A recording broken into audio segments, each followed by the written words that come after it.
అన్న ఈ దెబ్బతో కొంచెం తలపట్టుకోవాల్సి వస్తుంది అన్న. ఈ సినిమానే ఇలా తీసాడు, మరి నెక్స్ట్ గేమ్ చేంజర్ మరి ఎలా ఉంటుందో మీకు భయం అవుతుంది భయ.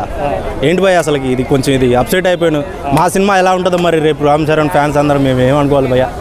నిజంగా ఇది శంకరే తీసాడు అనిపించింది నాకైతే. అంచనాలు బాగుండాలని నేను కోరుకుంటా. దీనికి అసలు ఏంటి శంకర ఇలా తీసాడని అనిపించింది భయ నీకైతే. నాకు ఇంకా ఎందుకు భయం అవుతుంది భయ, గేమ్ చేంజర్ ఏంది ఏమవుతుందో అని భయ. ఆ సినిమా ఇప్పుడు రిలీజ్ ఇంకా డేట్ కావడం లేదు భయ.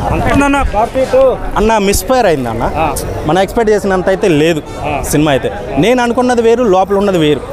నేను ఎక్కువ శాతం కమల్ హాసనే ఉంటాడు అనుకున్నా స్క్రీన్ మీద, కానీ లేడన్న. అప్సెట్ అయ్యాను నేనైతే. సిద్ధార్థనే ఉన్నాడు. కొన్ని సీన్లు 3 గంటల సినిమా ఉంటే నిజంగా అనుకుంటా 3 గంటలు ఎందుకు కొంచెం సీన్లు తీసేయచ్చు భయ. ఎక్కువ శాతం సిద్ధార్థనే ఉన్నాడు. కమల్ హాసన్ కొన్ని సినిమా మొత్తంలో తిప్పి తీస్తే గంట 50 నిమిషాలు ఉండొచ్చు భయ, అంతే భయ. సినిమా సాంగ్స్ అనిరుద్ధ్ ఉన్నాడు కానీ బాగా జైలర్లో పాట మ్యూజిక్ అంతా పాపులర్ అయినట్టు ఇందులో అయితే ఏం లేదు. ఆ పాత సినిమాలో రిపీట్ చేశారు భయ. అది అంటే దెబ్బతో గేమ్ చేంజర్ దెబ్బ కొంచెం ఉండొచ్చు అంతే, ఇంకంత మించి అయితే ఏం లేదు బ్రా. 1 టైం వాచ్.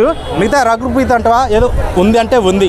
వాళ్ళిద్దరు సిద్ధార్థ కలిపి రఘుప్రీత్కి గ్రూపులో సాంగ్ ఉంటుంది కానీ తప్ప నుంచి అయితే ఇద్దరికైతే సాంగ్ లేదు బ్రో.